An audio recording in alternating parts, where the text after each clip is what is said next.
ये 26 दिसंबर 2004 की बात है, जब एक भयानक सुनामी आई जिसने 14 देशों को अपनी चपेट में ले लिया। एक विनाशकारी सुनामी जिसने 2,28,000 लोगों की जिंदगियां छीन ली। ये उन 44,000 लोगों की कहानी है जो इस भयानक आपदा में कहीं गुम हो गए या शायद हमेशा के लिए खो गए। एक खतरनाक सुनामी जिसने 17,40,000 लोगों को बेघर कर दिया, उनकी पूरी दुनिया उजाड़ दी और उन्हें मजबूर कर दिया कि वे कहीं और जाकर अपनी जिंदगी फिर से बसाएं। दोस्तों, ये 2004 में हिंद महासागर में आई उस विनाशकारी सुनामी की कहानी है। 26 दिसंबर 2004 की सुबह, जब पूरी दुनिया अपने रोजमर्रा के जीवन में व्यस्त थी, तब हिंद महासागर की गहराइयों में कुछ ऐसा घटा जिसने लाखों लोगों की तकदीर हमेशा के लिए बदल दी। आसमान एकदम साफ था, सूरज अपनी रोशनी बिखेर रहा था, लेकिन समुंदर की गहराइयों में धीरे धीरे एक भयानक तबाही जन्म ले रही थी। ये उस डरावनी सुबह की कहानी है जब मानवता को कुदरत के सबसे विनाशकारी तांडव का सामना करना पड़ा। जी हाँ, ये था 2004 का सुनामी। वो दिन एक साधारण दिन था। इंडोनेशिया, थाईलैंड, श्रीलंका, भारत और मालदीव जैसे देशों के लोगों के लिए लोग अपने रोजमर्रा के कामों में मशगूल थे। कोई समुद्र किनारे छुट्टियां मना रहा था, कोई मछली पकड़ने में व्यस्त था, तो कोई अपनी दिनचर्या में लगा हुआ था। लेकिन सुबह 7:58 पर हिंद महासागर की गहराइयों में इंडोनेशिया के सुमात्रा द्वीप के पास टेक्टोनिक प्लेटों में जबरदस्त हलचल हुई। ये झटका इतना भयंकर था कि रिक्टर स्केल पर इसकी तीव्रता 9.1 से 9.3 के बीच दर्ज की गई, जो इतिहास के सबसे शक्तिशाली भूकंपों में से एक माना जाता है। धरती के अंदर हुई इस हलचल से समुद्र का पानी तेजी से ऊपर उठने लगा और देखते ही देखते विशाल लहरें बनने लगी। ये कोई साधारण समुद्री लहरें नहीं थीं, बल्कि कई मंजिला इमारतों जैसी ऊंची और बेहद तेज गति से बहने वाली विशाल जलधारा थी। सिर्फ 10 मिनट के अंदर इस भूकंप ने हिंद महासागर में एक विनाशकारी सुनामी को जन्म दे दिया, जो चारों ओर तबाही लेकर दौड़ पड़ी। इंडोनेशिया के अलग अलग इलाकों में लोग अपनी दिनचर्या में व्यस्त थे। कोई अपने घर में, कोई बाजार में और कोई समुद्र किनारे घूम रहा था, मगर किसी ने सपने में भी नहीं सोचा था कि इतनी भीषण तबाही आने वाली है। भूकंप के कुछ ही मिनटों के भीतर समुद्र में 100 फीट ऊंची लहरें उठने लगी और जो भी उनके रास्ते में आया वो सब कुछ नष्ट हो गया। पूरा शहर पानी में डूब गया। हजारों लोग कुछ ही पलों में इन विशाल लहरों में बह गए। घर, मस्जिद, चर्च, स्कूल, कुछ भी तबाही से नहीं बचा। करीब 1,70,000 लोगों ने अपनी जान गंवा दी और लाखों लोग बेघर होकर सब कुछ खो बैठे। इंडोनेशिया के लिए ये उसकी इतिहास की सबसे भयानक और विनाशकारी प्राकृतिक आपदा थी। थाईलैंड के फुकेट और अन्य तटीय इलाकों में उस वक्त हजारों विदेशी टूरिस्ट क्रिसमस की छुट्टियां बिताने आए थे। समुद्र पूरी तरह शांत दिख रहा था, लेकिन किसी को ये एहसास नहीं था कि गहरे पानी के नीचे से मौत धीरे धीरे आगे बढ़ रही थी। जब पहली लहर किनारे से टकराई तो लोगों को लगा कि ये कोई सामान्य समुद्री लहर है, लेकिन जब दूसरी और फिर तीसरी लहर आई तो पूरा इलाका पानी में समा गया। होटल, बाजार, दुकानें, सब कुछ पानी के सैलाब में बह गया। करीब 8,000 लोग मारे गए, जिनमें से ज्यादातर विदेशी टूरिस्ट थे। कुछ वीडियो फुटेज में देखा गया कि लोग कैमरे से वीडियो बना रहे थे, लेकिन उन्हें यह एहसास भी नहीं था कि वे अपनी ही मौत को रिकॉर्ड कर रहे हैं। श्रीलंका के गौल और अन्य तटीय इलाकों में सुनामी ने लाखों लोगों की जान ले ली थी, लेकिन सबसे भयानक हादसा समुद्र देवी नाम की ट्रेन के साथ हुआ, जो हजारों यात्रियों को लेकर कोलंबो से गौल जा रही थी। जब पहली लहर टकराई तब ट्रेन की पटरियां पूरी तरह पानी में समा गई थी लोग कुछ समझ ही नहीं पा रहे थे कि आखिर हो क्या रहा है। लेकिन फिर एक और विशाल लहर आई जिसने पूरी ट्रेन को बहा दिया। करीब 1700 यात्रियों की उसी जगह दर्दनाक मौत हो गई। इसे इतिहास की सबसे भयावह रेल दुर्घटनाओं में से एक माना जाता है। भारत में तमिलनाडु और अंडमान निकोबार द्वीप समूह सबसे ज्यादा प्रभावित हुए।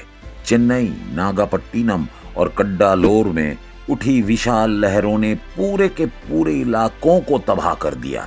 भारत में 12,500 से अधिक लोगों की मौत हो गई। अंडमान और निकोबार द्वीप समूहों में हजारों लोग लापता हो गए। मालदीव, जो समुद्र तल से केवल 1 से 2 मीटर ऊंचा है, पूरी तरह पानी में समा गया। राजधानी माले में विशाल लहरों ने जबरदस्त तबाही मचाई। यहीं तक नहीं, सुनामी की लहरें 5,000 किलोमीटर दूर अफ्रीकी देशों सोमालिया, केनिया और तंजानिया तक भी पहुंची। इन देशों में भी सैकड़ों लोगों की जान चली गई। जब पानी पीछे हटा तो चारों ओर सिर्फ बर्बादी और तबाही का मंजर था। इस सुनामी में दुनिया भर में 2,30,000 से अधिक लोगों की मौत हुई।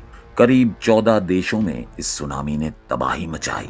20 लाख से अधिक लोग बेघर हो गए। इंडोनेशिया, श्रीलंका, भारत और थाईलैंड को सबसे ज्यादा नुकसान पहुंचा। लोग अपने परिवार वालों को खोज कर रहे थे। चारों ओर बस लाशें ही लाशें थी। 2004 की सुनामी ने यह साबित कर दिया कि प्रकृति कितनी भयंकर और शक्तिशाली हो सकती है। इस भयानक आपदा के बाद हिंद महासागर में एक सुनामी चेतावनी प्रणाली स्थापित की गई, जिससे भविष्य में इस तरह की तबाही को रोका जा सके।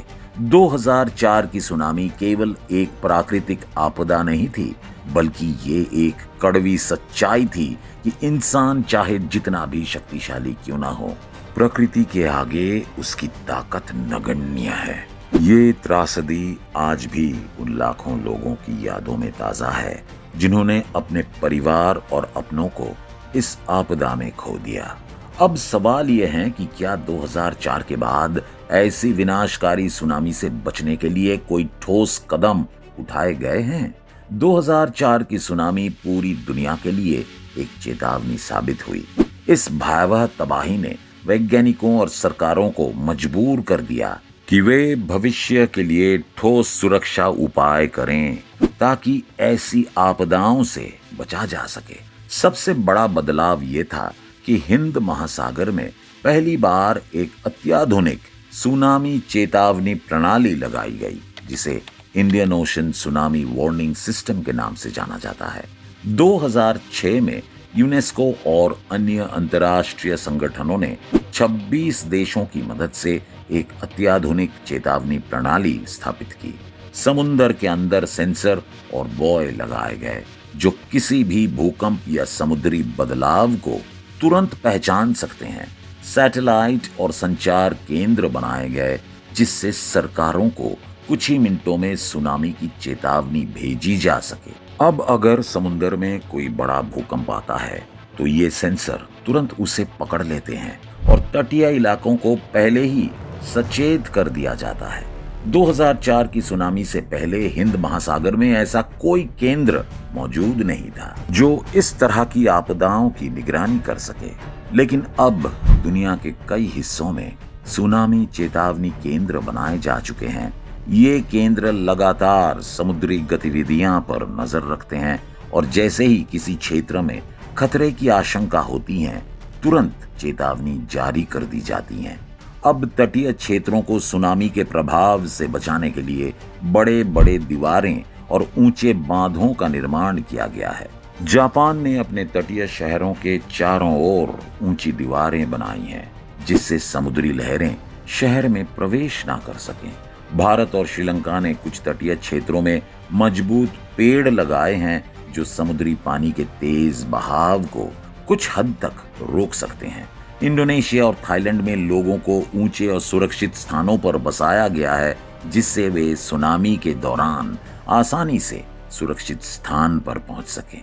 सुनामी के बाद सबसे बड़ी समस्या ये थी कि तटीय इलाकों में रहने वाले लोगों को ये जानकारी नहीं थी कि ऐसी आपदा के समय क्या करना चाहिए।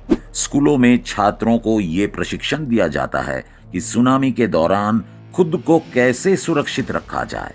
हर जगह संकेत बोर्ड लगाए गए हैं जो आपातकालीन स्थिति में सुरक्षित निकासी मार्ग दिखाते हैं। सुनामी की चेतावनी प्रणाली, सायरन और अलार्म सिस्टम लगाए गए हैं जो जैसे ही खतरा महसूस होता है तेज आवाज करके लोगों को सतर्क कर देते हैं। 2004 की सुनामी एक विनाशकारी आपदा थी, लेकिन इसने पूरी दुनिया को कई जरूरी सबक सिखाए।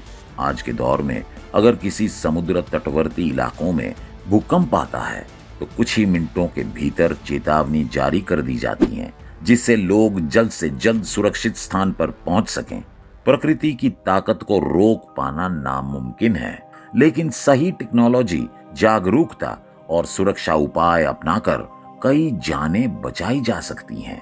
अब 2004 जैसी तबाही की संभावना बहुत कम हो गई है, क्योंकि दुनिया अब पहले से ज्यादा सतर्क और तैयार है। मगर सच्चाई ये भी है कि प्रकृति के आगे कोई नहीं टिक सकता। और हाल ही में तुर्की में आए विनाशकारी भूकंप ने ये बात फिर से साबित कर दी है, जिसमें हजारों लोगों ने अपनी जान गंवाई। अगर आपको ये वीडियो अच्छा लगा हो तो इसे लाइक करें, शेयर करें और चैनल को सब्सक्राइब करना ना भूलें। धन्यवाद।